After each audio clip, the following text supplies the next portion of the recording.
Hi friends, ఎలా ఉన్నారు? బాగున్నారా? నేను మీ దివ్య. ఈరోజు గుత్తి వంకాయ మసాలా కర్రీ చేస్తున్నాను. దానికి కావాల్సిన పదార్థాలు: వంకాయలు, ఉల్లిపాయలు, టమోటా, పచ్చిమిరపకాయలు, కరివేపాకు, కొత్తిమీర, ఎండు కొబ్బరి, జీడిపప్పు, నువ్వులు, వేరుశనగుళ్ళు, దాల్చిన చెక్క, యాలకులు, లవంగ మొగ్గ, ధనియాలు, జీలకర్ర, మెంతులు, నానబెట్టుకున్న చింతపండు. స్టవ్ వెలిగించి ప్యాన్ పెట్టుకుని చూపించిన మసాలా దినుసులు, ఎండు కొబ్బరి, జీడిపప్పు, నువ్వులు కూడా వేసుకుని గోల్డెన్ బ్రౌన్ వచ్చే వరకు వేయించుకుని తీసుకుని పక్కన పెట్టుకుందాం.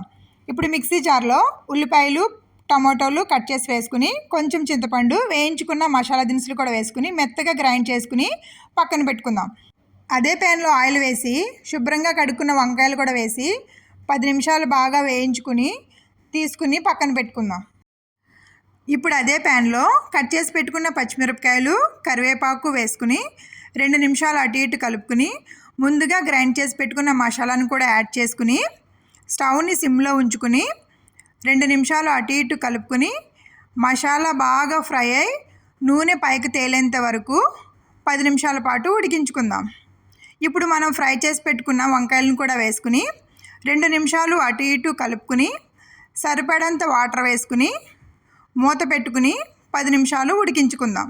ఎంతో టేస్టీగా గుమగుమలాడే గుత్తి వంకాయ మసాలా కర్రీ రెడీ. ఆ కర్రీలో కొంచెం కొత్తిమీర వేసుకుని స్టవ్ ఆఫ్ చేసుకోవడమే. ఇలాంటి మరికొన్ని వీడియోల కోసం మన ఛానల్ని సబ్స్క్రైబ్ చేయండి. బాయ్.